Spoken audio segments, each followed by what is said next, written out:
YouTube, Skeptically Speaking and Skeptically G. And we are live, both places. Good morning, evening, or afternoon, TikTok.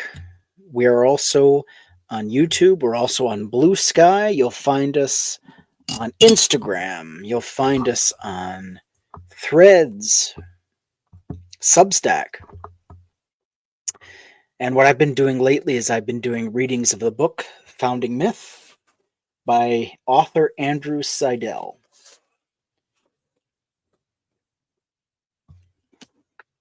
And there we go. So we'll be doing this one. Thank you for the gifts. I appreciate it. Join the Skeptics team. Become a skeptic for a cost of a yellow coin up there. Won't show me. Won't show my hand. That's okay. And then we've got 2 chapters left in this book. And then next week, we'll start on this one, American Crusade. I'm going to have to get a graphic for the screen. All right. Let's go ahead and get started without further ado. One nation under God, the divisive motto. We can deny our heritage and our history, but we cannot escape responsibility for the result. There is no way for a citizen of a republic to abdicate his responsibilities. McCarthy didn't create the situation of fear, he merely exploited it, and rather successfully. Cassius was right. The fault, dear Brutus, is not in our stars, but in ourselves. This was Edward R. Murrow's 1954 in the book See It Now. In the context of the pledge, the statement that the United States is a nation under God is an endorsement of religion. It is a profession of the religious belief, namely a belief in monotheism. The recitation of ours is a nation under God. It is not a mere acknowledgement that many Americans believe in a deity. To recite the pledge is not to describe the United States. Instead, it is to swear allegiance to the values of which the flag stands: unity, indivisibility, liberty, justice, and since 1954, monotheism. The text of the official pledge, codified in federal law, impermissible, takes a position with respect to the purely religious question of the existence and identity of God. U.S. Court of Appeals for the Ninth Circuit, 2002. At the Freedom from Religion Foundation, we work to keep state and church separate. So when an FFRF member from a small town in Florida complained about prayers being held before every town meeting, I wrote to the mayor explaining that those prayers were legally problematic. I wrote to the mayor explaining that those prayers were legally problematic and alienated many citizens. The mayor's response is reproduced without alteration. Mr. Seidel, thank you for your email. As our nation founded under God, I am surprised by it. Our invocations are generic and no one is forced to participate, much like the Pledge of Allegiance. One nation under God, by the way. Under the Freedom of Information Act and Florida's government in the Sunshine Laws, please forward me copies of the complaints you have received or identify those who have complained. One nation, I am sure this information is readily available. In case you are not familiar with Florida law, any complaint made is public record and available for public review. Thank you. The mayor was confused about more than punctuation and the Florida Sunshine Law, which applies only to government entities, not to nonprofits headquartered in another state. He invoked under God twice, even incorrectly claiming that America is a nation founded under God. This confusion is commonplace, particularly in the Christian nationalism movement, and originates in the 1950s when admin were told America to buy religion. An ostensible paradox of state-church separation is that citizens living under secular governments tend to be more religious than citizens in countries with established churches. England, with the Anglican Church, and a religious apathetic populace in the United States with a rabidly devout, though shrinking majority, typify this paradox. But it's not actually a paradox. This is precisely what we would expect to see if religion is like any other product for sale. In the country with established church, what church has a monopoly? With no competitors and tax supporting the church, the priests grow fat and indolent and feel entitled to a flock.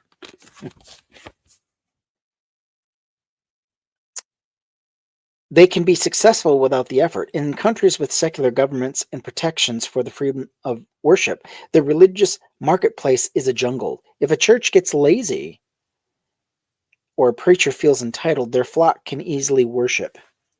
By the way, if you see a comment, Sweet Pea, okay, sound is perfect in all three lives.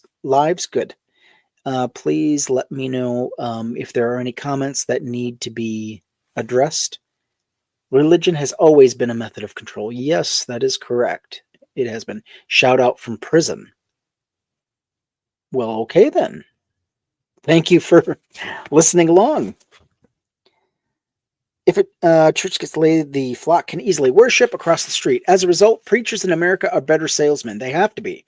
The jungle-like market ensures that religions that are the best at attracting and keeping members survive. Adam Smith, writing in 1776, actually predicted this, as did James Madison in 1819. We use the idea of a thriving religious marketplace to help sell state-church separation. In America's wild marketplace, religion must be at least partly about marketing. It should come as no surprise that during the golden age of American marketing, the Mad Men era, religion was quite literally sold to the country. In his book, One Nation Under God, How Corporate America Invented Christian America, Princeton historian Kevin Kruse convincingly shows that the wave of public piety in America, which peaked in the 1950s, was the result of a coordinated corporate strategy. The campaign was launched during the 1930s and 1940s as a response to Franklin Roosevelt's New Deal and the regulation it prompted.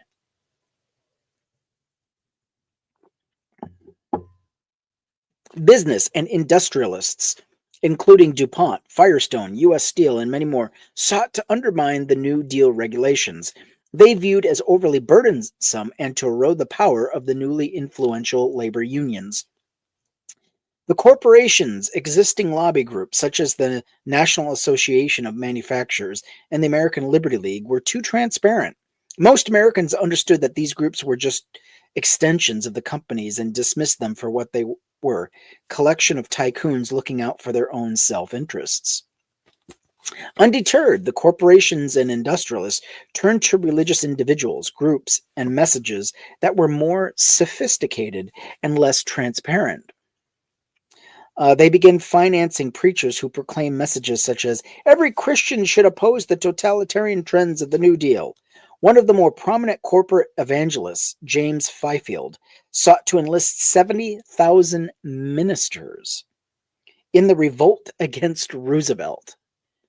Can you imagine? A huge movement to make sure people didn't die in poverty. People weren't kept in squalor. The new Roosevelt's New Deal, an entire group of religious leaders rose up in opposition. That doesn't surprise me at all. The religious have always been on the wrong side of every issue, just about. Well, let's just say the more fundamentalist Christian, the more chances of you being on the wrong side. Let me rephrase. The clergy who joined spiritual mobilization, as it was called, argued with religious fervor. Their message could not be countered with logic because it was based on faith. They claimed that freedoms are given by their God, and Christianity and capitalism are inextricably intertwined, and that the New Dealers were the ones violating the Ten Commandments. And most familiarly, that this is a nation under God. The high watermark for the religious messaging was the Religion in American Life campaign conducted by the Ad Council in partnership with America's Best Ad Men and advertising agencies.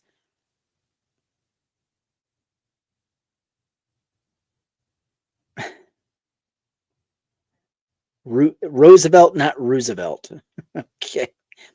The book is right here, The Founding Myth.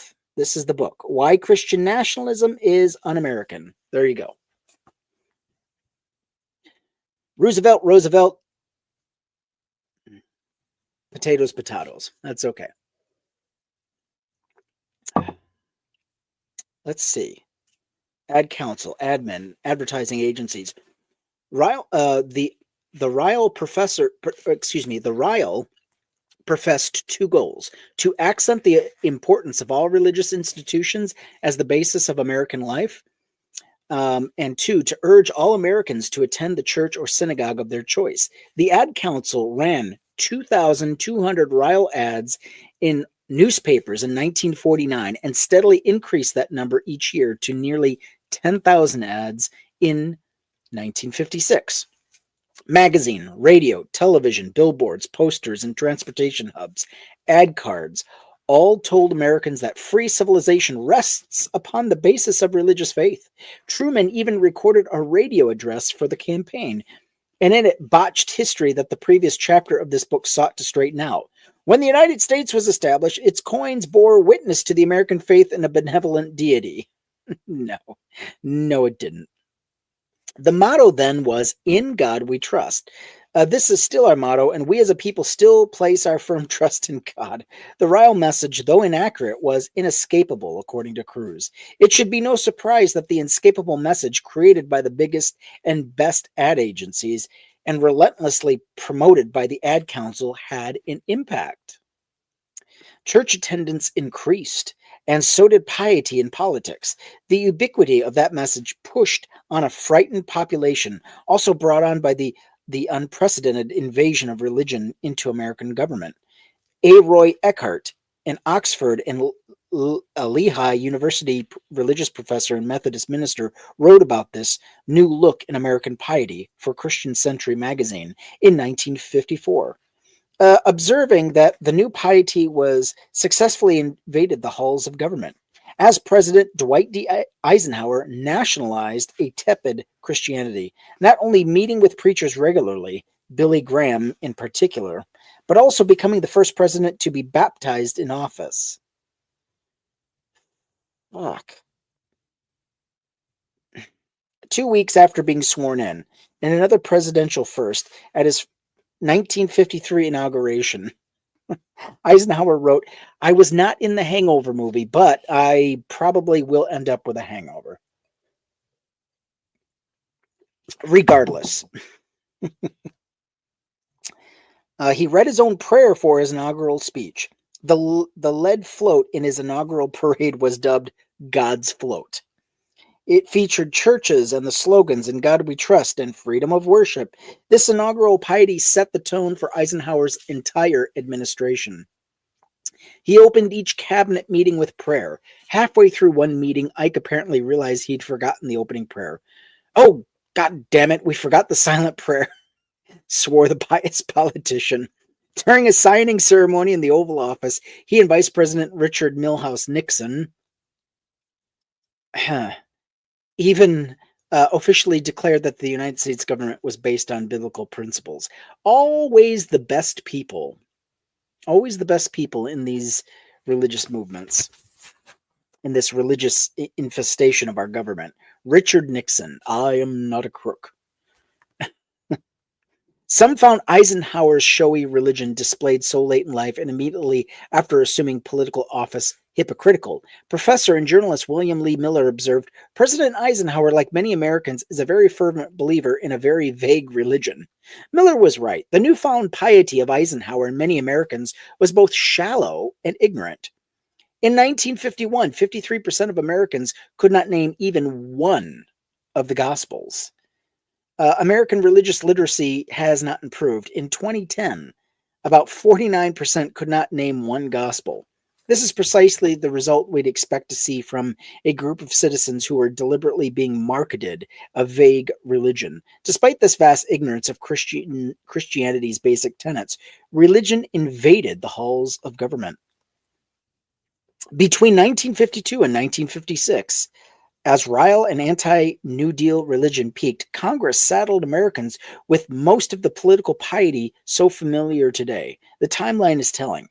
1952, National Day of Prayer. Billy Graham says it would be thrilling and glorious to see the leaders of our country kneeling before Almighty God in prayer, to use those leaders to bring the nations to Jesus.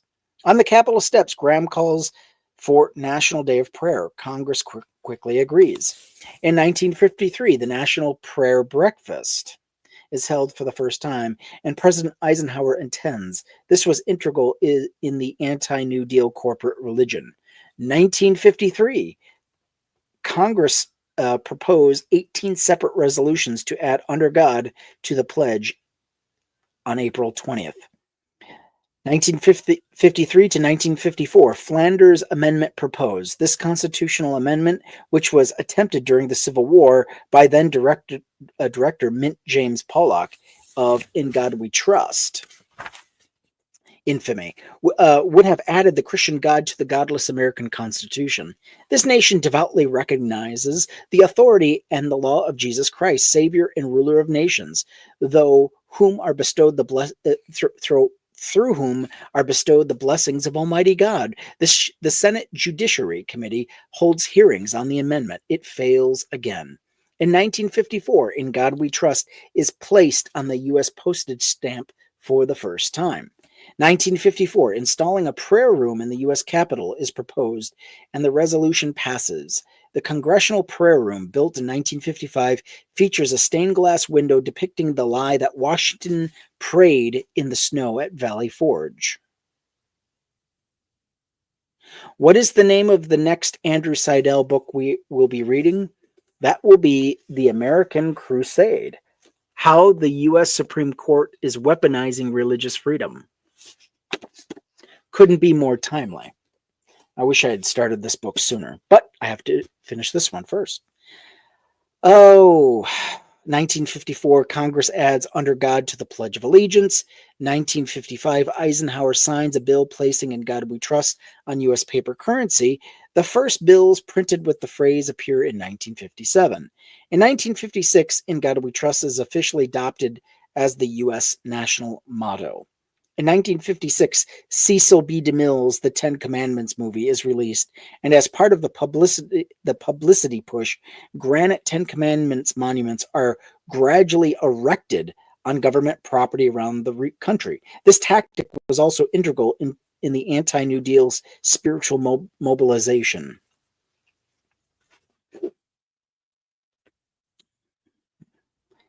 In any constitutional test we actually applied to these government endorsements of religion, they'd be struck down under the First Amendment. Instead, courts have either dodged the constitutional question or argued that religion has faded from the transgressions. In the case of the National Day of Prayer, the only court to examine the merits of the constitutional question held that day and under the lying federal statute was unconstitutional, a case the Freedom from Religion Foundation litigated. On appeal, the Seventh Court in 2011 said that proclaiming a day in which citizens could pray does not injure any citizen, and the law cannot be challenged unless it injures someone. With this catch-22, the court then concluded, if this means that no one has standing to bring the lawsuit, that does not change the outcome, even if the upshot is that no one can sue. No one has standing to challenge the law, according to the court. We have a right to a secular government, but the court will not let citizens enforce it. Amazing. After the successful challenge to Under God in the pledge quoted at the beginning of this chapter, the Supreme Court overturned that decision by the Ninth Circuit because the father suing did not have custody over his daughter, and therefore, as in the National Day of Prayer case, he had no ability to bring the case, no standing. Still, 3 justices took the time to say that they would have upheld Under God and signaled that another challenge would be a bad idea. For support, the 3 justices pointed to George Washington's first inauguration on April 30th, 1789. Because he repeated the oath, adding, "So help me God," they also pointed to Lincoln's second inaugural address and "In God We Trust." The courts have upheld Under God and even the motto because those patently religious phrases are no longer religious. Any religious freight the words may have been meant to carry originally has long since been lost. Put another way, these have lost through rote repetition any significant religious content. Yikes. In a government where state and church are walled off from one another, federal courts have basically declared that entrusting this world to God is not religious. Imagine for a moment if the courts had declared that John 3:16 or praying the rosary had no theological or ritualistic importance because it had been so often repeated. What American Christian would let a court declare that his or her God is not religious, or that trusting in his God is not a religious declaration? Christianity benefits from the federal courts declare that in God we trust is not religious, and Christian nationalists are willing to turn a blind eye when the government desecrates their religion, so long as it also allows them to promote their religion with the government. The words "In God We Trust" cut into coins or engraved on a government building are not only relics from a fearful past, but also monuments to religious hypocrisy.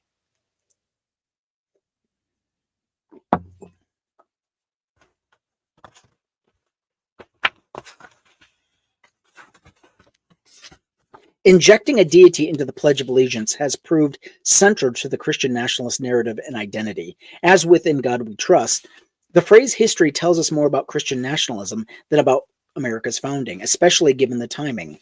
As with "In God We Trust," a unifying national maxim was made divisive. In this instance, rather than seeking to replace the unifying motto, the religious proponents drove a sectarian wedge into it. Prior to the change, the pledge glorified one nation invisible, an important theme for a nation that was still recovering from the Civil War when Francis Bellamy wrote the pledge in 1892. In a fitting precursor to American companies actively selling religion to undermine government regulation, Bellamy was hired to write the pledge by a children's magazine, The Youth's Companion, for their campaign to sell flags to schools to help boost subscriptions. Bellamy would go on to become a New York ad man, even penning a book called Effective Magazine Advertising. But when he wrote the pledge, Bellamy was a Baptist minister and thought the pledge complete without reference to his personal God. Interesting. Some 6 decades later, the Catholic Fraternal Order, the Knights of Columbus, disagreed. It conceived of a pious pledge and pushed Congress to include the nod to their God in the early 1950s. The Knights found a champion for their crusade in Michigan Representative Louis C. Rabot, himself a devout Catholic. 3 of his daughters were nuns, and one of his sons was a Jesuit priest. Holy shit. Oh, only the good die young. Lost all 4 of his kids to a cult. More than 60 years later, one nation indivisible became one nation under God indivisible. This change places religion, history's most belligerent, contentious force, smack in the middle of a unifying sentiment. It literally divides the indivisible with religion. Dividing the indivisible might be ironic if not for the method used, the politics of fear. Since Jesus became the original ad man for hell, Christianity has been more comfortable using fear to intimidate and force conformity. Historian J. Ronald Oakley has referred to the first half of the 1950s as the age of fear and suspicion. Nuclear war and communism were the main fears. The atomic bomb was designed to be an American monopoly that would guarantee the nation's safety for the foreseeable future.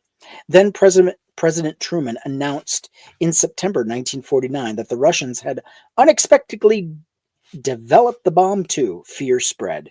Then Mao and the communists seized power in China. Also in 1949, in 1950, North Korea invaded South Korea, dragging the United States into another conflict halfway around the globe. Congress overrode Truman's veto to pass the McCarran Internal Security Act, which forced communists and communist groups to declare themselves. The Rosenbergs were arrested for spying. Truman was nearly assassinated. And Senator Joseph McCarthy made a speech in Wheeling, West Virginia, claiming to have a list naming either 57 or 205, it's unclear, communists in the State Department. By 1953, McCarthy's rhetoric and stature increased. Stalin's death had destabilized a nuclear superpower, and the Russians had successfully detonated their first hydrogen bomb, the largest weapon ever detonated. By 1954, the McCarthy hearings were in full swing. The fear ridden climate in the United States was similar to that in Nazi Germany during Hitler's rise to power, according to at least one journalist who lived through both. William Shirer, a war correspondent stationed in Germany during Hitler's ascension, and author of the definitive book on the subject in the 1960 bestseller, The Rise and Fall of the Third Reich, History of Nazi Germany, returned home to America to find an atmosphere of suspicion, intolerance, and fear. I had seen these poisons grow into ugly witch hunting and worse in totalitarian lands abroad, but I was not prepared to find them taking root in our own splendid democracy. Another reporter, John Hunter from the Capital Times in Madison, Wisconsin, attempted an interesting social experiment to measure the fear. On July 4, 1951, Hunter asked passerbys to sign a petition comprising the first 6 amendments to the Constitution, the 15th Amendment, which guarantees the right to vote regardless of race, and preamble to the Declaration of Independence. We hold these truths. People were so scared and suspicious that of the 112 people Hunter asked, only one agreed to sign. Wow. Most declined because they thought the ideas contained in those excerpts were too communist. Let me repeat that again. People were so scared and suspicious that of the 112 people Hunter asked, only one agreed to sign. Most declined because they thought the ideas contained in the Constitution were too communist, un-American, and subversive. 20 actually accused Hunter of being a communist. Responses included, that might be from the Russian Declaration of Independence, but you can't tell me that is ours. And you can't get me to sign that. I'm trying to get a loyalty clearance for a government job. They didn't even recognize the Constitution as it was even read to them. Imagine that. A people so ignorant,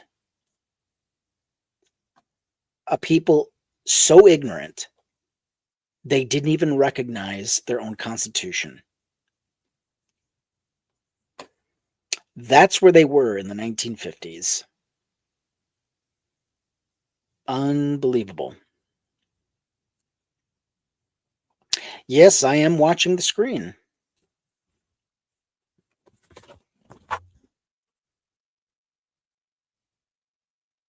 Other newspapers around the country repeated. Oh, thank you for the heart. I appreciate it. They repeated the experiment with similar results. Reactions like these, remarked Chief Justice Earl Warren in 1955, caused some thoughtful people to ask the question whether ratification of the Bill of Rights could be obtained today if we were faced squarely with the issue. Can you imagine the Bill of Rights this close from not being passed? If they had asked the populace back in the 1950s to ratify the Bill of Rights, they couldn't have gotten enough voters for it. Not enough people would have signed it because it was thought too subversive and too communist. Our own Constitution. Does this sound familiar, people? Religion preys on fear. With the ground prepared by Madison Avenue advertising, it was easy for religious leaders to capitalize on the national fear of communism and nuclear death. If mutually assured destruction was truly assured, Christians would be happy in the afterlife with Jesus, while the godless communists would burn twice. As one author put it, Americans, being Christians, believed in life after death and were self-confident that if even the world itself were destroyed in a righteous cause, they would go to their heavenly reward. Communists, by contrast, were atheists, held out no hope for life after death, and would be correspondingly less willing to escalate a confrontation all the way to nuclear exchange. You want to talk about true nihilism. That is the 1950s Christianity to a T. Senator McCarthy warned people that this is an era of the Armageddon, that final all-out battle between light and darkness foretold in the Bible. In the best of times, clergymen loved to preach about the world ending, with nuclear Armageddon a real possibility. So many advertisements telling them to go to church. Preachers were winning terrified converts. Soon the words American and Christian became synonymous. Realizing one of the goals of the Religious in American Life campaign and laying the groundwork for the Christian nationalist identity, many religious leaders complemented this deliberate strategy. Fred Schwartz, a doctor and evangelical preacher, with encouragement from Billy Graham and the other corporate preachers, united evangelism and anti-communism in the Christian anti-communist crusade. Schwartz's opposition to communism was not based upon economics or politics.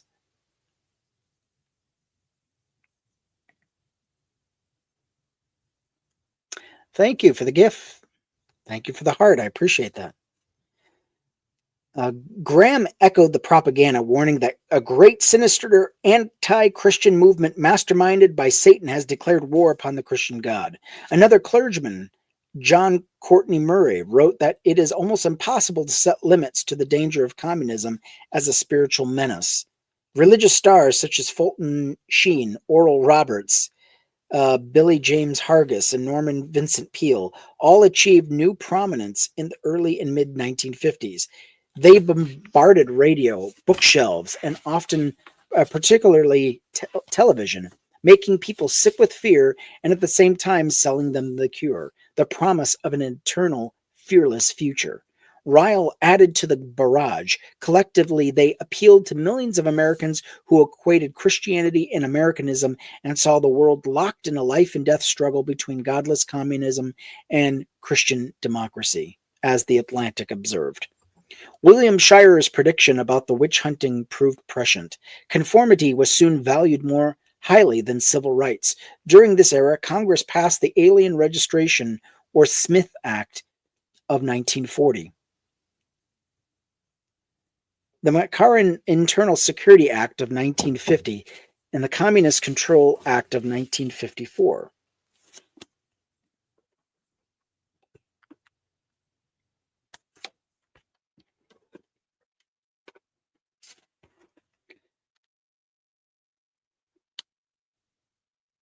All were designed to punish nonconformists. Any thinkers not strictly orthodox, i.e., American, capitalist, and Christian, were suspicious.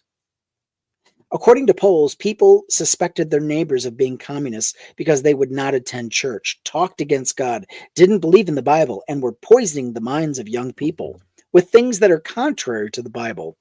President Truman, a failed businessman with no college degree, the last president elected without degree, and one of only a few since Reconstruction, and probably touchy about that shortcoming, attacked ivory tower professors. Sounds familiar? Attacking education and people that are educators. Calling them woke, calling them leftists. Interesting, isn't it? Ah, yes. Marcia says, my grandparents used to tell me stories about the Red Scare. We have not recovered from it. Instead, it's been repackaged and resold to us. Now in MAGA, Making America Great Again. And anybody who is against making America great must want America destroyed. Who could be against that? Huh?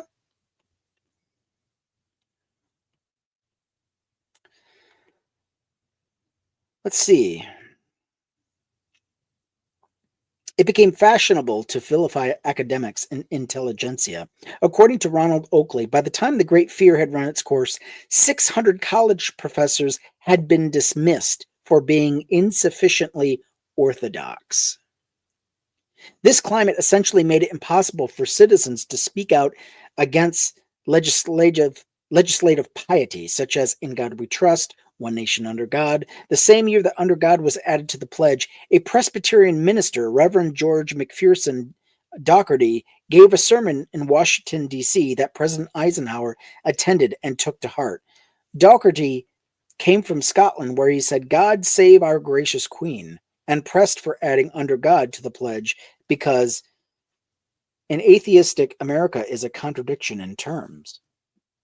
A Scotsman notion that to be an American is to be Christian is now central to the Christian nationalist identity, and the stubborn idea that all atheists, or more accurately, all non-Christians, were communists, and vice versa, effectively silenced opposition to those measures. To be anything but the outspoken Christian was to set oneself up for alienation and even investigation, perhaps before the House Committee of Un-American Activities. Citizens, and particularly politicians, had to play up their Christianity, even if they weren't. As the legislative history of the law show, when Congress attended the pledge, it played upon this fear. Quote, at this moment of our history, the principles underlying our American government and the American way of life are under attack by a system whose philosophy is at direct odds with its own. The inclusion of God is our pledge, therefore, would serve to deny the atheistic and materialistic concepts of communism with its attendant subservience to the individual, unquote. Between Armageddon, McCarthy, and Madison Avenue advertising, it would have been social or political suicide for citizens or politicians to challenge the religious verbiage Christian nationalists now rely on to argue that the United States was founded on Christian principles. Eisenhower's own words about the new pledge encapsulates the era. From this day forward, the millions of our school children will daily proclaim the dedication of our nation and our people to the Almighty. To anyone who truly loves America, nothing would be more inspiring than to contemplate this rededication of our youth on each school morning to our country's true meaning. That is, in a nutshell, Eisenhower, Graham, Schwartz, McCarthy, the Knights of Columbus, Madison Avenue, and anti-New Deal businesses. And the rest were rededicating this country not to founding principles, but to a very vague religion. True Americans no longer believed in American principles. They believed in being Christian, though most were unsure what that meant in the theological sense. Even the Supreme Court was not immune to the plague of shallow religious nationalism. In April 1952, the court decided that releasing children from public school classes to receive religious education did not violate the Constitution. The entire rationale underlying religious release time is flawed, as three justices pointed out in three separate dissents. Each explained that religious release time allows churches to piggyback on the machinery of the state and mandatory attendance laws to inculcate religion.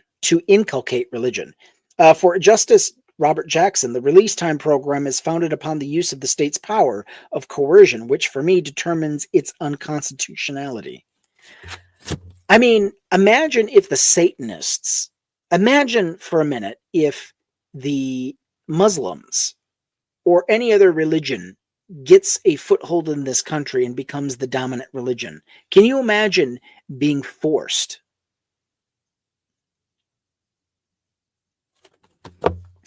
to attend these services, or schools and the government forced to acquiesce and provide for such services? Imagine that. To Justice Hugo Black, the purpose of religious release time class was clear. It was meant to help religious sects get attendants, presumably too unenthusiastic to go to religious class, unless moved to do so by the pressure of the state machinery. Any use of such coercive power by the state to help or hinder some religious sects, or to prefer all religious sects over non-believers, or vice versa, is just what I think the First Amendment forbids. The voice of reason. Who knew? But the majority agreed with Justice William O. Douglas, who, in a gratuitous paragraph, wrote one of Christian nationalists' favorite lines, which does not mention Christianity. We are a religious people whose institutions presuppose a supreme being. Scholars and Wilson biographers are critical of this anomalous Douglas opinion. There has always been one Douglas opinion that doesn't fit the opinion for the court in this case. This presupposes a supreme being line is a curious statement, given that our institutions, including the Supreme Court, were established by a godless constitution that prohibits religious tests for public office and fails to mention a God. But this decision and Douglas fallacy are products of that fearful time, when even a Supreme Court justice might not wish to be seen as opposing religion, especially if that justice was contemplating, as Douglas may have been, a presidential run that would have begun shortly after or even as the opinion in this case was released. In 1961, after the fear of the 1950s died down, the Supreme Court decided the case that held that Sunday closing and other laws could only be upheld and justified on secular grounds. Douglas then clarified his remarks in a way that speaks against the government's adding religious language to the pledge. If our religious leaven is to be worked into the affairs of our people, it is to be done by individuals and groups, not by the government. This necessarily means, first, that the dogma, creed, and scruples or practices of no religious groups or sect are to be preferred over those of any others. In a pluralistic society, religious fervor cannot endure when coupled to a representative government. People grow tired of the divisiveness that religion spawns. As it did during the Civil War, piety began to wane. In 1957, McCarthy died, and the Supreme Court curbed Huoch's power. The signal moment of the decline might be John F. Kennedy's September 1960 speech to a Greater Houston Ministerial Association, which he famously declared, "I believe in America where the separation of church and the state is absolute, where no Catholic prelate could tell the president, should he be a Catholic, how to act, and no Protestant minister would tell his parishioners for whom to vote, where no church or church school is granted any public funds or political preference, and where no man is denied public office merely because his religion differs from the president, who might appoint him or the people who he might elect." Soon after, citizens began to fight for their right to a secular government in court. The Supreme Court obliged, declaring that non-Christians and non-believers could not be barred from office, 1961. That organized public school prayers were unconstitutional, 1962. That Bible readings in public schools were unconstitutional, 1963. And that public schools could not they could not prohibit the teaching of evolution, 1967. Though the fervors and fear died, future generations were saddled with the religious verbiage from that age of fear and suspicion. The ratchet had turned a few more stops. The noose had tightened. The epigrams had survived, even though the religion they proclaim divides us. Fear is part of the reason they survived. But there is another factor. For the average American during the 1950s, afraid of facing societal backlash, the question may simply have been, which God or which religion? Today, the question is not which God or religion, but should I accept any God or religion? Increasingly, the answer is no. America is seeing a surge in atheism. In 2018 survey found that 21% of Americans born after 1999 are atheistic or agnostic. Another 14% have no religious affiliation. These Americans do not trust in a God. They do not consider themselves or their nation to be under a God. Evangelical Christians, right-wing Catholics, Orthodox Jews, and other hardline believers often find themselves in bed together, defending these idioms against secular Americans trying to uphold the Constitution. The advance of atheism and the rise of the nuns have oddly unified religion, forcing believers to circle the wagons for a common defense, a phrase that was imposed on a fearful nation. But such a legacy cannot last. For these phrases, the end is near.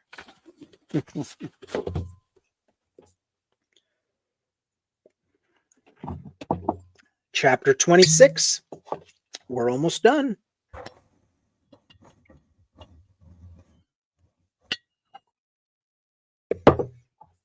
And away we go. You know what?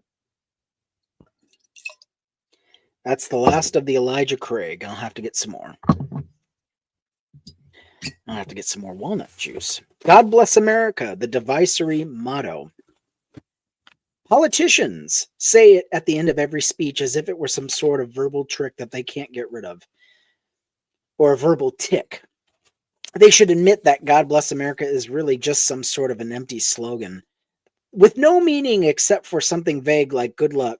Good luck, America. You're on your own, which is a little bit closer to the truth. George Carlin, It's Bad for You, 2008. God Bless America, Let's Try to Save Some of It, Edward Abbey, Postcards from Ed, Dispatches and Salvas from the American Iconoclast, 2006. Oh, this is going to be a fun chapter. Richard Nixon. Eisenhower's vice president tried to revive the popular piety of the 1950s when he became president in 1969. He was attempting, as one Catholic lay theologian put it, to resurrect the corpse of civic religion. The presidential tradition of troubling deaf heaven with bootless cries by closing presidential remarks with the phrase, God bless America, dates to Nixon and is rooted in one of the worst scandals to mar the presidency. You ever notice that the more religious a person is, the more chances of this person being an outright crook? Nixon used religion to distract Americans from Watergate. On April 30th, 1973, Nixon announced that 3 White House staffers, Chief of Staff H.R. Haldeman, Deputy Attorney General Richard Kleindienst, and Chief Domestic Advisor John Ehrlichman had resigned and that the White House counsel John Dean had been fired. It was Nixon's first address to the nation about the Watergate affair. Nixon spoke to the nation from his heart. From my heart. God. And found occasion to mention Christmas in April and God-given rights. He must have been drinking. Mentioning Christmas in April. You got to be really desperate if you're doing that. The address marks the first of many times a U.S. president concluded an address with an appeal for supernatural support. I ask for your prayers to help me in everything that I do throughout the days of my presidency. God bless America. God bless each and every one of you. The 4 staffers were later convicted of many other crimes: conspiracy, obstruction of justice, perjury. Nixon had resigned within 18 months. That wasn't the only time Nixon used religion, and this phrase in particular, to distract from his wrongdoing. 11 months later, Nixon's popularity had plummeted, his desperation soared, and his impeachment loomed larger. So he set off on a tour to win over Southern members of the House committee in charge of that impeachment. His first stop was the Grand Ole Opry in Nashville, where he closed the evening by playing God Bless America on the piano. Really? Trump set off a national debate when he tweeted about Bible classes in public schools just days after his close associate Roger Stone was arrested and the day before Stone's initial court appearance. Watergate, like the Civil War, the Red Scare, was a moment of national turmoil. This time, however, piety was being used to distract the masses, as is so often the case, to cloak a criminal in the mantle of religion. The next 2 presidents, Gerald Ford and Jimmy Carter, abjured the phrase, God bless America, perhaps seeing it for what it was, or associating it with Nixon. But Ronald Reagan saw a powerful political weapon and used it to curry favor with the voters, presumably his deity. Reagan revived Nixon's Watergate distractor and did so early when he accepted the Republican nomination for president in 1980. I'll confess that I've been a little afraid to suggest what I'm going to suggest. I'm more afraid not to, that we begin our crusade joined together in a moment of silent prayer. 10 seconds later. God bless America. Reagan's supplications are now standard practice for every president. With this speech, Reagan inaugurated a modern strain of Christian nationalism. David Dump and Kevin Coe pointed out in The God Strategy in 2008 that this phrase is political expedient. As with the Continental Congress appointment of Reverend Jacob Daucher to say a prayer during the American Revolution, this phrase is strategic piety. Domke and Co. examined every major presidential address, starting with Franklin Roosevelt's 1933 inauguration through 2007, and noticed although pre-Reagan presidents occasionally requested divine favor, most did so less than 30% of the time. After Reagan rediscovered religious power as a political weapon, those numbers jumped. Reagan ended 90% of his major addresses by requesting divine guidance. I wonder if that guidance, that same divine guidance, was available during the Iran-Contra affair, where he was shipping drugs to the United States to pay for the Sandinistas' weapons, and then dealing with the Iranians and Israel. I wonder if God was divinely inspiring him to flood the U.S. with drugs. Mm-mm-mm. George H.W. Bush also did so in 90% of his speeches, and Bill Clinton and George W. Bush followed suit 89% and 84% of the time, respectively. Religion became the weapon in a rhetorical arms race, with each president needing to match the piety of his predecessors. The ratchet had tightened on presidential rhetoric. Religion is a cheap shorthand for tribal allegiance, but it also has the power to distract from important issues that actually affect governance. Nixon asked people to pray for him and ended with "God bless America" to remind the nation that he was religious and therefore moral, and either innocent of deserving of forgiveness. It was an emotional ploy, but this final note would ring in American history. When religion is used as a political weapon, it becomes weakened and tainted. And this is the flip side of the state church separation coin. The separation of church and state is also meant to allow religion to remain free of the taint of this world, of the day to day political power struggle. This is why Madison wrote that religion and government will both exist in greater purity the less they are mixed together. Mm-hmm. Nixon, Reagan, and many of the today's politicians have tainted religion by using it as a political tool. Indeed, Madison's writing is a prescient warning about Donald Trump. Like Eisenhower's, Trump's personal religion seemed to appear alongside his political ambitions. During the campaign, it became clear that he was not familiar with the Bible, as the 2 Corinthians gaffe and his inability to name a favorite Bible passage show. Whenever he spoke of religion, he seemed uncomfortable and, above all, insincere.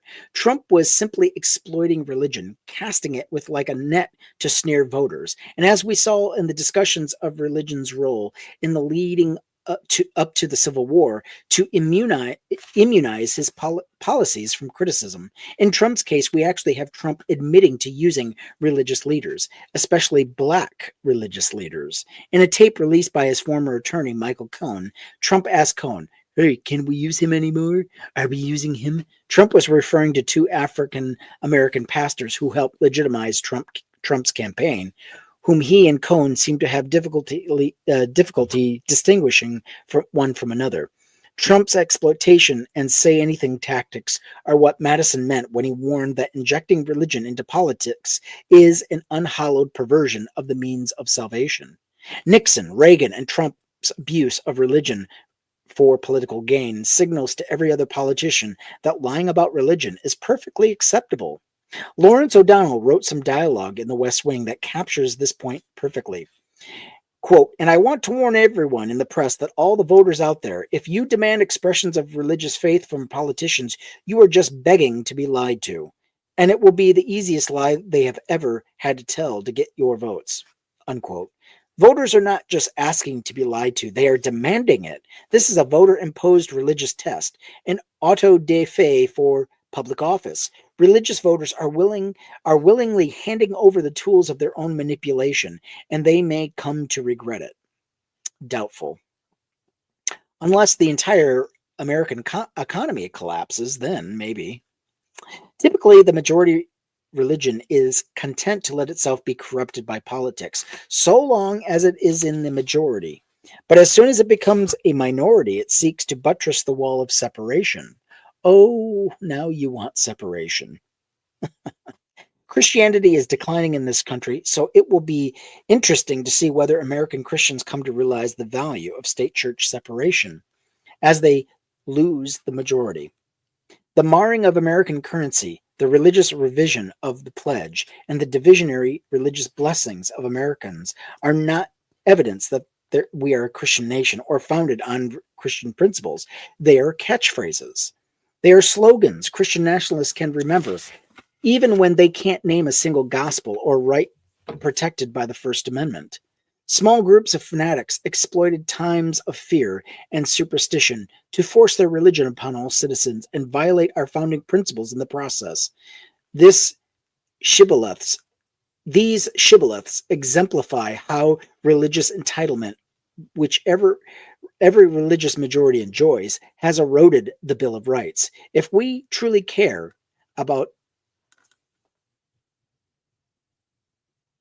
if we truly care about America's founding principles and about keeping religious freedom, these phrases ought to be excised from our laws, currencies, pledges, and government. Conclusion. Take alarm. This is the first experiment on our liberties. James Madison says, "It is proper to take alarm at the first experiment on our liberties.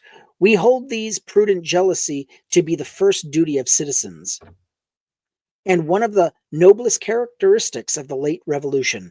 The free men of America did not wait until usurped power had strengthened itself by exercise and entangled the question in precedents. They saw all the consequences in the principle, and they avoided the consequences by denying the principle. We revere this lesson too much soon to forget it." Memorial and Remonstrance Against Religious Assessments, 1785. Maybe James Madison should be required reading in our schools and our colleges. Yes, thank you for blocking that person. I appreciate that. I write these final words on a beautiful spring morning, a Sunday, sitting in the last pew at St. Denis Catholic Church in Madison, Wisconsin. An elderly relative visiting for a week and unable to drive insisted on attending Mass. I gave her a ride and now sit working in the back. I did not last long. After about 4 or 5 paragraphs, I abandoned the nearly empty service for the company of my faithful dog and a long walk in a nearby dog park. To me, a far better way to spend a beautiful Sunday morning. The last Mass I witnessed was during a full Catholic wedding. The priest mentioned the happy couple about 60 times, a respectable number given that we had gathered together to celebrate them. But the priest was also able to mention his church and God more than 235 times. Thank you for the gift. I appreciate it. Thank you for joining the Skeptics team. This 4-to-1 ratio of church over couple has held at the 2 other Catholic weddings I've attended. The Catholic Church is co-opting the prestige of more illustrious events, people, and moments for itself. 2 people dedicated their lives to each other, and religion injects itself in the middle. Christian nationalism excels at this type of piracy and imposition. It attempts, like the Catholic priests at those weddings, to bask in unwarranted glory, to seek to co-opt undeserved greatness and accolades and credit. It claims a nation dedicated to the freedom of and from religion, of one particular religion. It insists that a nation with a godless constitution is dedicated to one particular God. A religion that demands fearful, unwavering obedience takes credit for a rebellion and revolution in self-government. It declares that the revolution was the brainchild of a few Christians rather than a group of unorthodox thinkers testing Enlightenment principles. It declares that the revolution was the brainchild of a few Christians rather than a group of unorthodox thinkers and testing the Enlightenment principles. Whenever I hear a Christian claim that God was the inspiration of the Revolutionary War, I have to ask, what scripture are they reading? What verse in the Bible says it's okay to go to war against a ruling authority just because you want freedom from that governing authority? Name one verse in the New Testament or the Old Testament. It even claims universal human morality as its own invention. What is their answer? Cherry-picked verses about freedom. Cherry-picked verses about it is better to obey God rather than men. It's unbelievable. Christian nationalism also contends that the United States of America is exceptional because the nation was chosen by a God, not because the founders' enlightened experiment was successful. Christian nationalists sometimes misconstrue a 1983 Newsweek quote. Historians are discovering the Bible, perhaps even more than the Constitution, is our founding document. By Ken Woodward and David Gates. Full quote is more interesting, and one would imagine more reflective of reality. Now, historians are discovering that the Bible, perhaps even more than the Constitution, is our founding document, the source of a powerful myth of the United States as a special sacred nation, a people called by God to establish a model society, a beacon to the world. Biblical America is indeed a myth, but a powerful one. The sad irony of the myths of the Christian nation, biblical America, and Judeo-Christian principles is that they are born out of misplaced zeal to revive or extend American exceptionalism. Trump and his Christian nationalist brethren want to return to a Christian nation. They want to make America great again, but religion did not make the United States, let alone make it great. We the people make America exceptional. Religion is the millstone around the neck of American exceptionalism because religious faith denies experience and observation to preserve a belief. It is for this reason that it is unlikely to contribute to progress, though it will take credit for what science, rationality, experience, and observation have accomplished. America succeeded as an experiment because it was based on reason. If we abandon reason in favor of faith, or if our elected leaders commit the sin, we are asking to regress, not to some golden age, but to a time when religion ruled the world, also known as the Dark Ages, to again borrow from Ruth Green.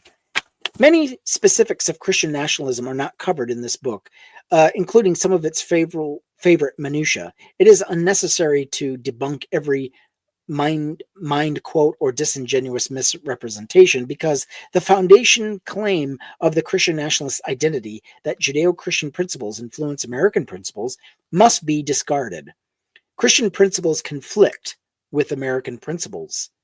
In the end, the Christian nationalists try to prove too much. Ben Franklin cautioned, when a religion is good, I conceive that it will support itself. And when it cannot support itself, and God does not take care to support it, so that its professors are obliged to call for the help of the civil power, it is a sign. I apprehend of it being a bad one. By seeing a graft by seeking to graft his religion on the structure of the American government, the Christian nationalist is simply showing his religion to be a bad one. Not only bad, but also, according to Thomas Jefferson, erroneous, for it is error alone which needs the support of government. Truth can stand by itself. Christian nationalism, by its very existence, admits the weakness of Christianity's truth claims, the frailty of a morality based on supernatural authority, and the shortcomings of an antiquated book. As with the Catholic wedding, Christian nationalists attempt to co-opt the power and the prestige of the American Enlightenment for their own end says far more than their insecurity and the genuine blindness of their faith than it does about America's founding. The pageantry of the Catholic Mass has distracted me from writing, as it has presumably distracted the congregation from an otherwise noticeable lack of substance. Remember, faith is the evidence of things not seen. As if to compensate for the shortfall, the Catholic Church has built a ceremony to engage all the senses. Incense for the nose, song and chanting for the ears, for touch, uncomfortable wood between bouts of rising and kneeling, for the eyes, soaring ceilings, stained glass, and long flowing robes colorfully and ornately embroidered. And of course, wine and wafers, or depending on one's level of credulity, blood and human flesh for the tongue. Yes, Philip, they indeed. Even the founding fathers realized how destructive evangelical Christianity is. That is true. Which is why many of them weren't Christians to begin with. They were deists, people who believed there may be a God out there somewhere, but he was uninvolved in man's day to day affairs.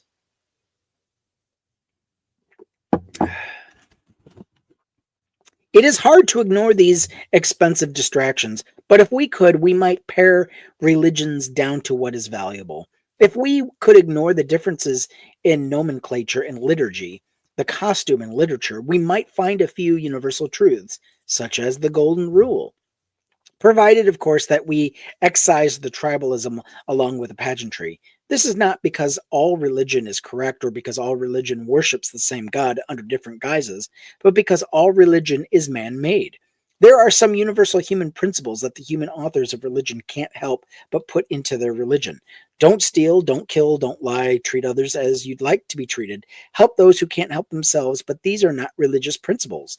These are universal human principles, and we must jettison the religious from the humane. Humans need saving, but they need to be saved from religion. As America nears the tipping point in which Christianity's power and privilege are reduced to equality, the Christian nation myths will be trumpeted with renewed vigor. Christian nationalists will not go gently into the obsolescence for which they are bound. They have grown accustomed to religious privilege. They are used to imposing their beliefs on unsuspecting school children, to politicians paying lip service to their deity, to their warped idea of religious freedom, exempt them from universal applicable laws. But that time is ending. The end of Christian privilege is near. As the myths debunked in this book are professed with more desperation, we must be prepared to refute them factually and vocally. This book provides the first step in that recipe. You are responsible for the rest. Outspoken resistance, as Madison might say, the first duty of citizens. Christian nationalists have successfully persuaded too many Americans to abandon our heritage. We need to remind Americans that our Constitution demands an absolute separation between church and state. As John Kennedy said, we must raise hell when the wall of separation between state and church is breached. We must, as Madison warned, take alarm at the first experiment on our liberties. Wow. What a book. We have just finished the last two chapters and the conclusion of The Founding Myth, Why Christian Nationalism is Un-American by Andrew Seidel.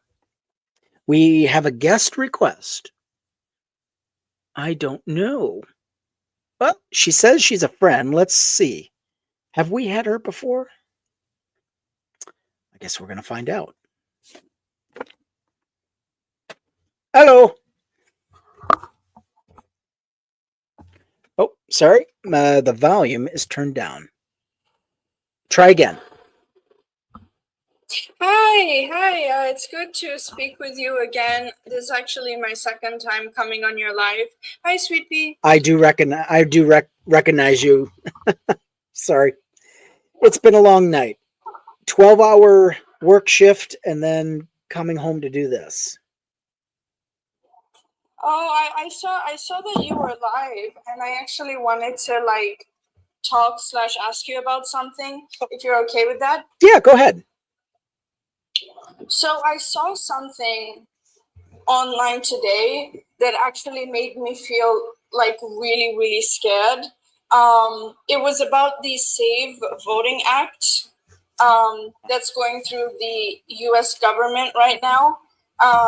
And what they were saying basically is that it might be difficult for you to vote if you sometimes lack the documents that would prove your citizenship, or if you have like you've changed your name, and your name on your birth certificate is different from the name that you have right now, which would have like the effect of people who are um, people have gone through like the immigration process and stuff. It would make it more difficult for them, and it might even affect like women who got married and changed their last name, which is something that a lot of women do. And like it really scared me, because like if such a thing passes, then it could basically like remove so many people who like usually vote Democrat. It could remove them from being able to vote, and that would be so harmful, because then it would mean that like Republicans could just like gerrymander their way into getting a win every time, and like that would just completely fuck over the United States forever. Let me give you a hint. The religious extremists in this country want to remove the right to vote from women. So I'll say that again. The religious right wing MAGA movement, the America First movement, is effectively trying to strip the right for women to vote. So if you've had your name changed to your married name, they are attempting to, I don't know if this particular bill does that, but that is where they're going to next. They want to remove the right, they for if you are married and you've changed your name and you have not legally changed your name on your birth certificate and also on your passport or what have you, it's going to become that much harder for you to vote. This is what they're trying to do. They're trying to discourage married women from voting. And eventually, if they have their way, they will take the right altogether. That is the main goal. Yeah, and this scares me so much, because like if that ever happens, like married women or like women in general lose their right to vote in the US, like men would really need to like stand up and vote Democrat, because that is the only way that Democrats are going to be in the government. Because like when you look at voting trends, men are more likely to vote like Republican, women are more likely to vote Democrat. So I think that's probably why they want to, this whole thing of like making it harder for people to vote. It's like it's something that benefits the Republicans, because like people who have, It you does. know they the people who have like some difficulties in their life, like minorities or immigrants or things like that, they are less likely to have all of these weird requirements that they're asking for you know Exactly. Yeah, and this is oh this is this is why I would say, Republican men do not have the ovaries to do the hard thing, to do what is required.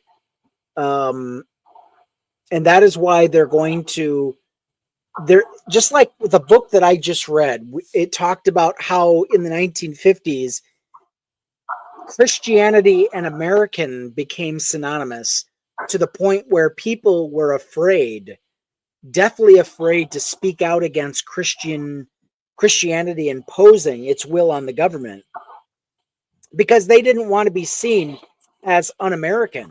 In the same respect, these same cowardly men will not vote Democrat because they're afraid of being seen as unpatriotic by their peers. They're a bunch of cowards and they're a bunch of sissies, and they don't have the ovaries to do the right thing. They just don't. absolutely. And I'm just going to add on top of that, also something that is so disappointing is the amount of YT women who voted for Trump. Like it was obvious, it was a bit more like neck and neck, but it was something like 52%, so like a slight majority. But You are so dumb. Like, you have ruined everything. I mean, obviously the men have like responsibility too, but Oh anyone of yeah. any gender who voted for Trump, you ruined everything. Because the thing is, like, I'm not American. I come from outside the U.S. But the problem is that because the U.S. is such a like It world affects you superpower, too. things that are, yeah, exactly. Like, I mean, look at the tariffs. Like, it's like not just ruined the American economy; it's ruined the entire economy in around the world. And it's like, it is so upsetting to me because, you know, like, I feel like this world is genuinely like getting so much worse because of what is happening in the US and in other parts of the world as well. I was like reading a lot of articles yesterday about like the falling birth rates and everything like that. And I genuinely feel like this is going to make it come down even more because of like, I want to have a child one day, but like the way the world is going, I feel like this is not a world that someone would want to bring their child into because of how horrible everything is becoming. Like, it's genuinely so sickening what is happening, and the fact that it's happening at all, it's being allowed to happen. Like, they're literally just like, it's reached a point where they're literally just kidnapping people. Like, the US Yep. government is literally just kidnapping people and sending them to like Guatemalan prisons or some, I forgot which country it was, but like prisons overseas. People who are even citizens, like, just because they're not YT, it's insane.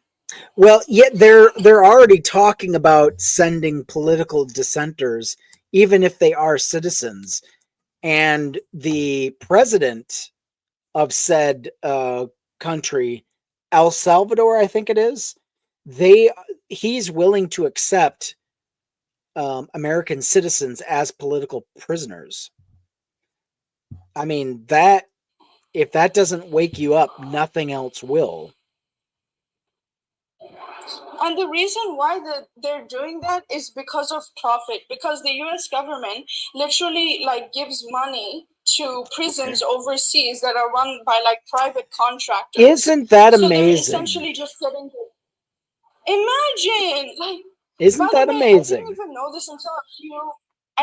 this until a few years ago, but the US prison system is literally a private enterprise. So they actually have like a profit motive to jail people or to send them to overseas jails. Like, what the heck?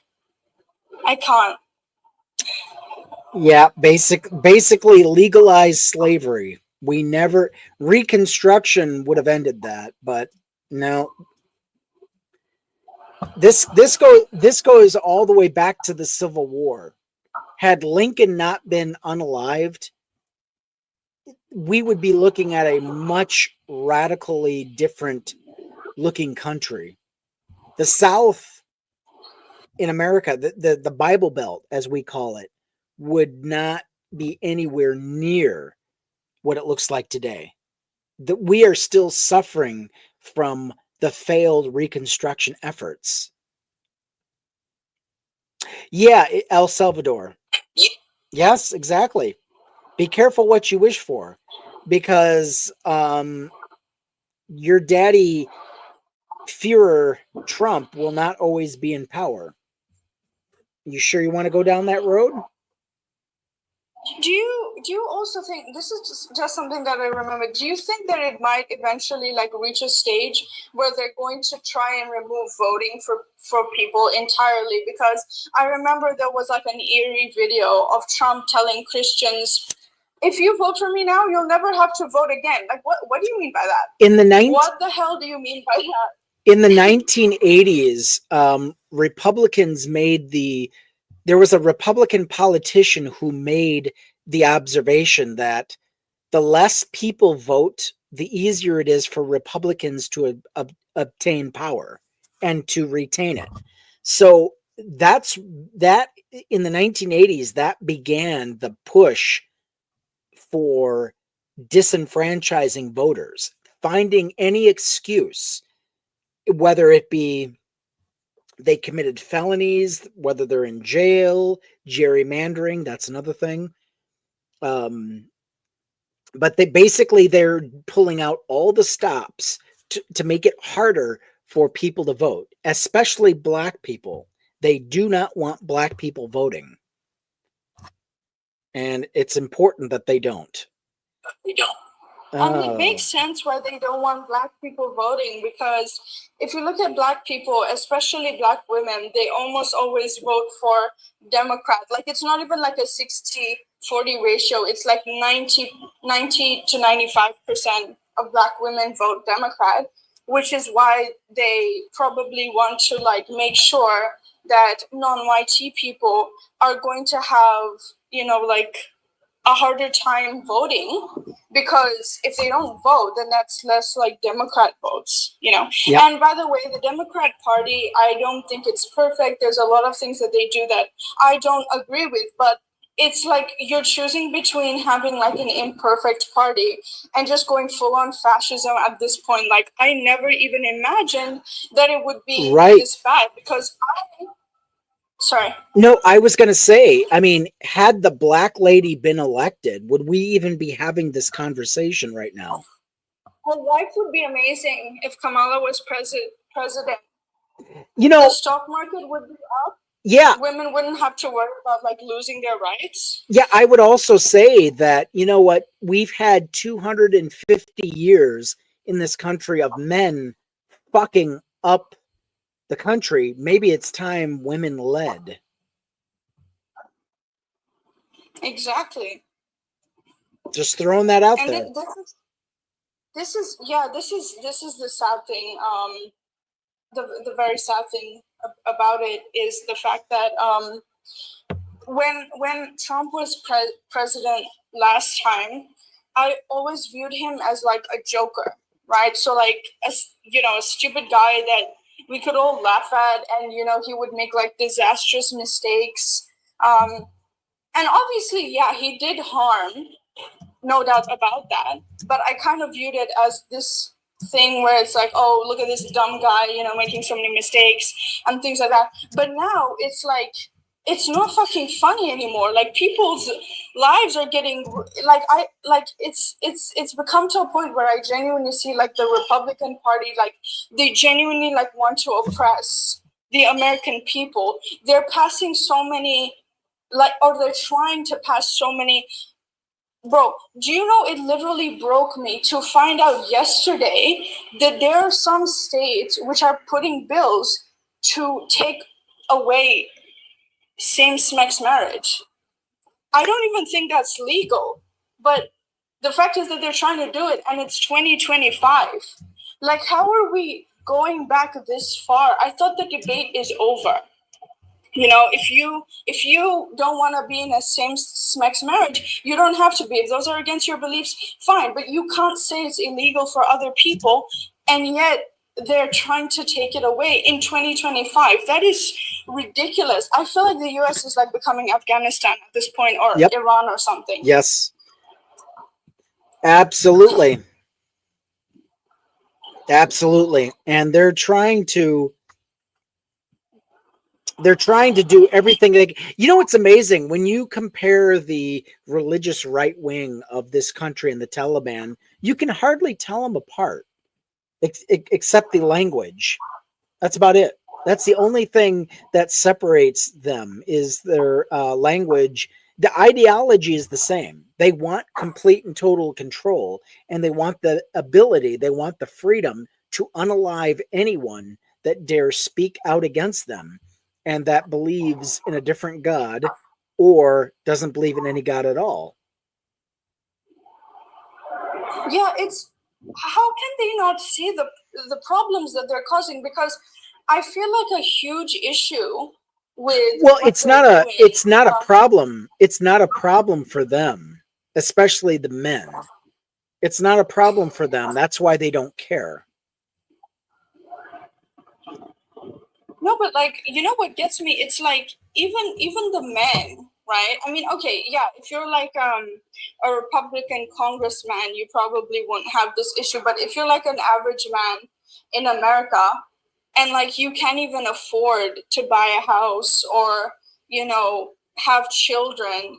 Like all of this stuff isn't even going to benefit you anyways. Like I see a lot of people saying like, Well, oh, you know, they just want to like, do you yeah, know? sorry, continue. No, I was going to say, I don't know how much you know about American history, about the U.S. Civil War in the 1860s, but the ruling aristocracy of the South convinced poor indentured farmers to fight to preserve slavery.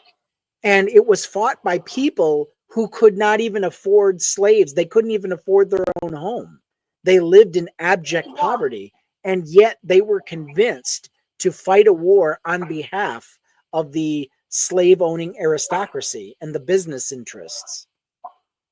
Now, I'm sorry, I see history repeating.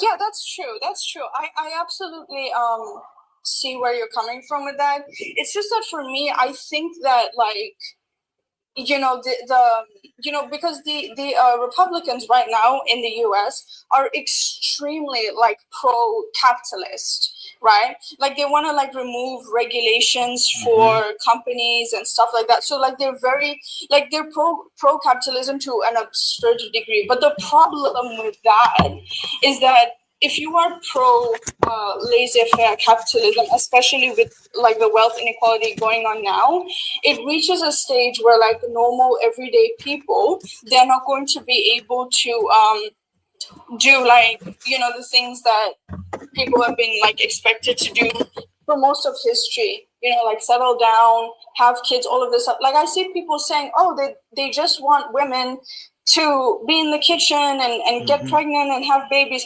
They're not going to be able to afford that anyways. The average American man will never be able to afford a housewife if you know the things are going as they are. They're never going to be able to afford to have they never can be able to afford to give birth.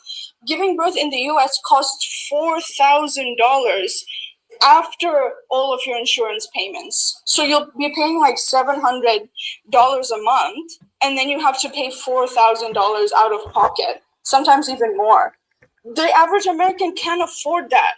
So when they, because, okay, so one thing that I used to like be very fascinated by was like economics in the 1950s.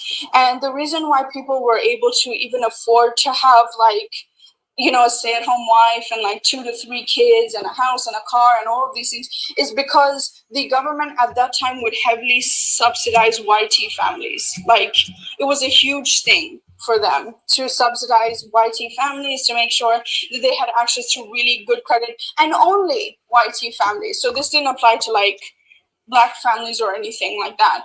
But now the Republicans don't even want to do that. They don't even want to subsidize families at all. They're extremely against that. So And they wonder what their fucking long-term plan is. well, Yeah. and they wonder why the birth rates, they wonder why the birth rates are plummeting, and they're going to continue to plummet. And what's going to be left? The only option they're going to have available is the Handmaid's Tale.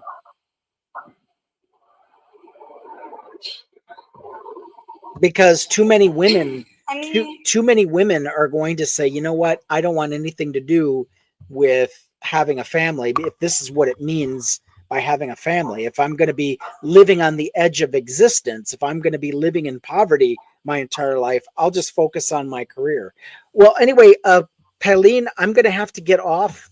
Thank you for coming up and talking with me. Keep these thoughts. Don't forget, get your own copy of The Founding Myth. You can find it on Amazon for $15. $15, and the copy is yours. The next book I will be reading, ladies and gentlemen, will be American Crusade, how the Supreme Court is weaponizing religious freedom. It's important that we get this information done. This is what the Republicans are counting on, is basically the ignorance of the American populace. Just like in the 1950s, the people in the 1950s were listening to their own constitution read back to them, and they thought, oh, this is communist propaganda. No, I would never sign on to this. And they were being read their own constitution, and they didn't even recognize it. Folks, I want to say thank you for all the gifts. Thank you for following me. Thank you for becoming a skeptic. If you join the skeptic team, I'm going to add you to the skeptic chat.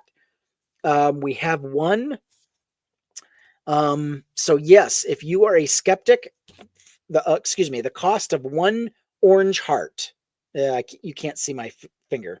Anyway, it costs one TikTok coin. You can become a skeptic. So join the skeptic team today, and I will add you to our group. Okay. We also have a Discord. You can find me on Blue Sky. You can find me on YouTube. You can find me on Instagram. You can find me on Blue Sky. Please, please, please join the team. I would love to have you. Please give me a follow. I need all the follows I can get on YouTube. Let's build our community. Let's start pushing back the frontiers of ignorance and right-wing extremism by getting involved. And first we have to get knowledgeable before we can get involved. Or hell with it. Just get involved anyway, and then we'll learn our way forward. How about that? Please, please, please join, become a skeptic. Okay? Cost you one TikTok coin, less than a penny. All right. Thank you so much for being with me, for listening to my ramblings. And next week, the American Crusade. Let's get it on. All right.